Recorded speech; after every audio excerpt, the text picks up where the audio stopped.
primeiro geógrafo que eu conheci foi o professor Carlos Walter Porto Gonçalves. Ele era meu colega de PUC. Ele dava aula na PUC comigo. E o Carlos Walter era um cara sempre anarco, irreverente, contestador, muito politizado e uma pessoa muito alternativa, desde que eu conheci ele. Nessa época ele era um cara preocupado com natureza, ele é um cara que morava na Equitativa, que era uma coisa alternativa, fez concurso para a UF, passou, foi morar em Niterói, no Matão. Era a pessoa mais inacessível do mundo, porque, você lembra, a gente queria falar com ele, não tinha telefone celular, não tinha nenhum meio moderno de comunicação, mas nessa época ele era completamente ecologista. Ele era um cara que se preocupava com a natureza. Esse foi o primeiro geógrafo que eu conheci. Passa um tempo, eu sou procurado pelo neto do Josué de Castro e pelo produtor de cinema Adolfo Lartermacher, o Dudu, o neto do Josué, o Josué Neto. E eles vêm aqui em casa, sentam ali naquela varanda e me convidam para fazer um filme sobre Josué de Castro. E foi um filme que me introduziu nesse universo. Eu entrei na geografia pelas mãos de Josué de Castro, o que não é pouco, porque, na verdade, ele era médico de formação, mas era também considerado geógrafo, sociólogo, filósofo. Ele era amplo, plural e abarcativo. Aí eu conheci no Josué o Milton Santos e eu quero fazer um trabalho com ele. Nós nos apaixonamos um pelo outro. E o Milton Santos gostava dos meus filmes, queria fazer um trabalho comigo. Eu fiquei louco com o pensamento dele, quis fazer um trabalho com ele, foi rolando. 1995 até 2000. Aí eu descubro que ele está muito doente e eu digo, agora ou nunca. Aí ele me recebe já muito doente e a gente faz aquela entrevista maravilhosa que era para ser um trechinho pequeno de Estudo de Utopia e Barbárie. Eu fui para perguntar para ele sobre a globalização e ele me deu aquela aula e me obrigou a fazer um filme. E aí eu fiz o filme e aí nós nos aproximamos e aí o Carlos Walter também, aí sim ele começa a entrar na minha vida e começa a me pilotar na geografia. Ele tinha divergências com Milton Santos, com a turma do Milton Santos, e, aliás, tinha divergência com o mundo. O Carlos Walter era ele mesmo. E aí mas ele me ajudava. Ele era um divergente educado, então ele ia me pilotando, ia me dizendo, me ensinando as coisas, as pessoas que eu tinha que procurar. Tal pessoa é a pessoa que mais conhece Milton Santos. Aí foi me botando no universo miltoniano, mesmo que ele tivesse divergências. Ele era uma bússola nesse mundo. E eu tenho muito orgulho de ter sido amigo dele e dizer que em geografia fui muito orientado por ele. Qualquer coisa que eu fazia, eu queria ouvi-lo. E aí ele sempre fazia uma reflexão interessante. E aí eu estava discutindo com ele, profissões interrompidos, e aí ele começa a falar do Haiti, e ele dá um corte brusco na entrevista dele. Ele está falando de Toussaint Louverture, a revolta dos escravos contra a França, porque o Haiti faz uma revolta e luta contra o escravagismo, pela República e pelo socialismo, tudo ao mesmo tempo. E derrota militarmente a França. E aí o Carlos Walter estava falando sobre isso, e aí ele diz, por causa disso, hoje, é assim, o Haiti está pagando o preço ainda da revolta. Eu digo, mas Carlos Waldo, você deu um pulo de séculos. Nós estamos falando de 1800 e você está agora. Aí ele me deu uma patada e disse, geógrafo trabalha território, quem trabalha tempo é historiador. Isso é problema teu. E aí eu entendi, aprendi outra lição na questão do território e do tempo. Carlos Walter que me ensinou. Então, é essa a presença dele na minha vida. Geógrafo, eu vou colocar Josué, que foi o cara que me introduziu nesse universo. Milton Santos, eu conheci ele no filme do Josué, e foi talvez a entrevista mais difícil de cortar que eu fiz na minha vida, porque ele só falou coisas geniais e não tinha o que tirar. E aí, como é que você corta num filme de 50 minutos, como é que você vai colocar uma entrevista de 1 hora e tanto?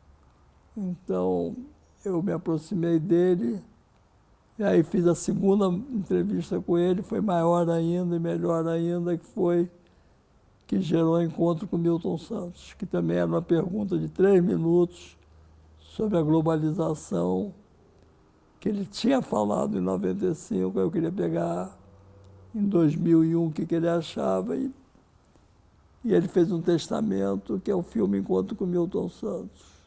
Essa é a história dos 3 geógrafos que fizeram a minha cabeça.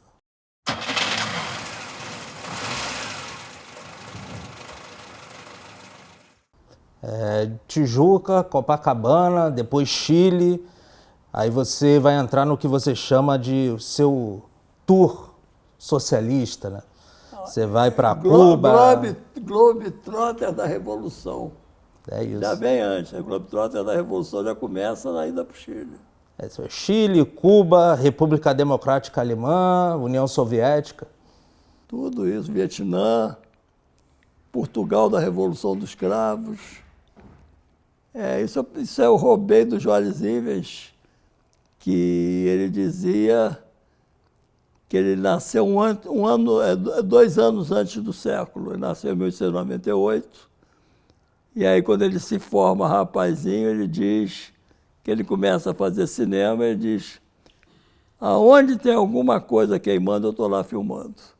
E aí ele vai filmar na Espanha da Revolução, República Espanhola, vai na Indonésia da Independência, vai participar na Segunda Guerra Mundial ao lado dos americanos, filma China, filma Japão, ele filmou pelo mundo. E aí eu aprendi com ele, eu falei, quero ser igual a esse cara. E você vai para esses países socialistas, mas você também vai para a França, onde você estuda cinema, estuda história, vai para a Holanda, onde você fez pesquisa muito extensa. Mas tudo isso sem perder o Brasil de vista, né? Assim, a gente pode resumir a tua obra como um olhar de um brasileiro para o mundo? Eu não acredito muito em fronteiras. Eu tenho meus limites para adorar uma bandeira. Eu digo, mas por que eu estou adorando essa bandeira? O que me obriga a dizer que eu sou brasileiro? Que paixão? Eu não tenho paixão para cantar o hino nacional, eu não tenho paixão para adorar a bandeira do Brasil. Eu não posso adorar uma coisa que metade dos habitantes que compartilham aquele território comigo acreditam exatamente o oposto do que eu acredito. Nós não temos nada em comum. Nós não temos nada em comum. E se você olhar a configuração desse território que se chama Brasil, se você for para o norte, você vai encontrar um pouquinho de Peru, um pouquinho de Colômbia, você vai encontrar um pouquinho de Bolívia, né? O Acre foi roubado da Bolívia. Você tem essas culturas, você tem todas as culturas indígenas que habitam nesse mesmo território. Aí você vai para o sul, você encontra um pouquinho de Argentina, um pouquinho de Uruguai, você encontra Paraguai, né? Quer dizer, os guaranis brasileiros têm tudo a ver com os guaranis paraguaios. E por que são duas bandeiras diferentes, dois amores territoriais diferentes, em que as pessoas são capazes de se defender uma coisa chamada pátria, que não tem realmente esse significado. Então, eu sou muito crítico. Por que um dia você adentrou essa casa dizendo que você queria fazer um trabalho que era provar que eu era mais geógrafo que historiador? Porque você fez uma coisa que os geógrafos geralmente não fazem, que é divulgação científica. Você divulgou a vida e a obra de dois geógrafos, sim, talvez os mais relevantes do país, ou dos mais relevantes do país, o Josué de Castro e o Milton Santos, coisa que os geógrafos não fazem. Geógrafo geralmente só produz para geógrafo. Você conseguiu furar essa bolha.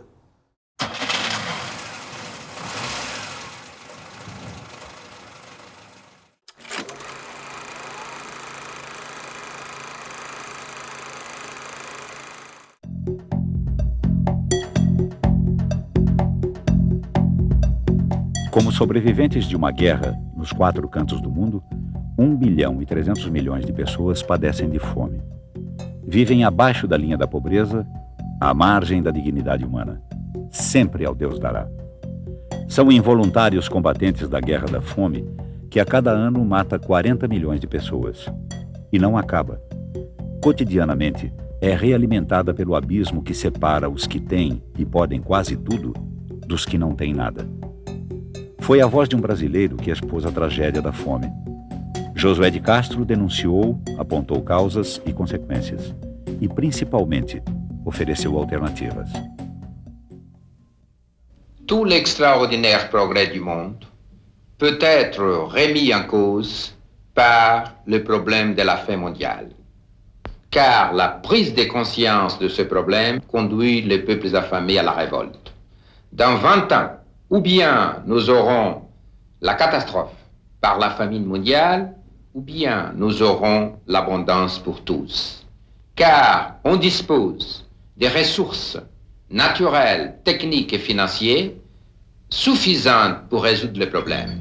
Denunciei a fome como um flagelo fabricado pelos homens contra outros homens. Assistiremos nos anos futuros ou à integração econômica do mundo ou à desintegração física do planeta.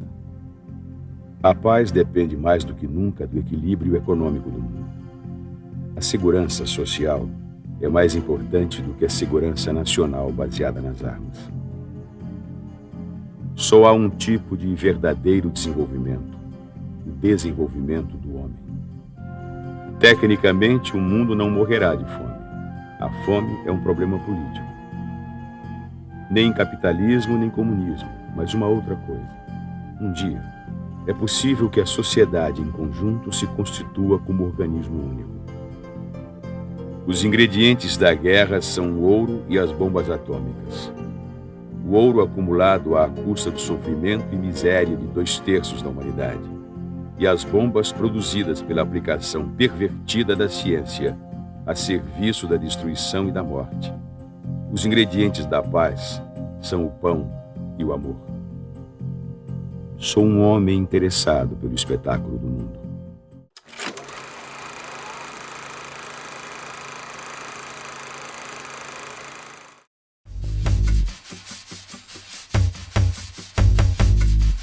Eu acho que foi a opção pelo movimento. O fato de eu ter, quando garoto, me impressionado com as populações que mudavam de lugar, que se transportavam de um lugar para outro. Acho que talvez isso me tenha dado uma dimensão da disciplina. Isso do ponto de vista, digamos assim, intuitivo. Mas houve uma influência muito grande dos livros de Josué de Castro, né? Quer dizer, porque aquele livro com que ele introduz a geografia no ginásio, que é um livro pouco conhecido, infelizmente, e onde ele mostra como o processo geográfico é o mesmo processo histórico. Então a gente aprende a história do mundo se fazendo, se refazendo, se modificando, virando outra coisa a partir do próprio processo geográfico. Eu creio que houve essas duas fontes muito fortes para me empurrarem nessa direção.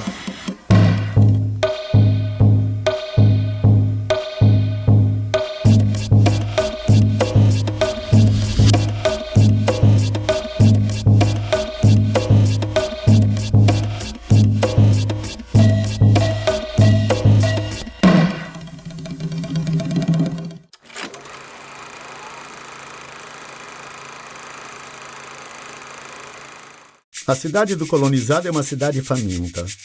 Faminta de pão, de carne, de sapatos, de carvão, de luz. A cidade do colonizado é uma cidade acocorada, uma cidade ajoelhada, uma cidade acuada.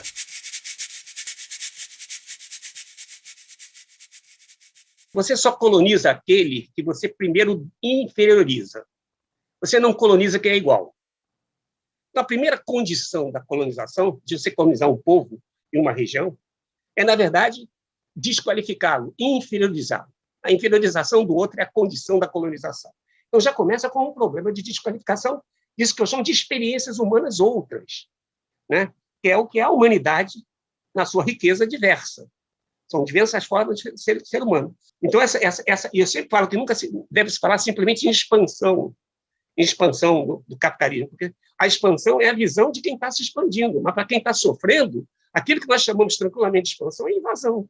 Se coloca do ponto de vista do povo que está sofrendo essa expansão, é invasão dos seus territórios. Então, eu falo que o capitalismo, para se expandir, ele necessita invadir territórios outros, e para isso ele precisa disso que eu chamo de visão colonial.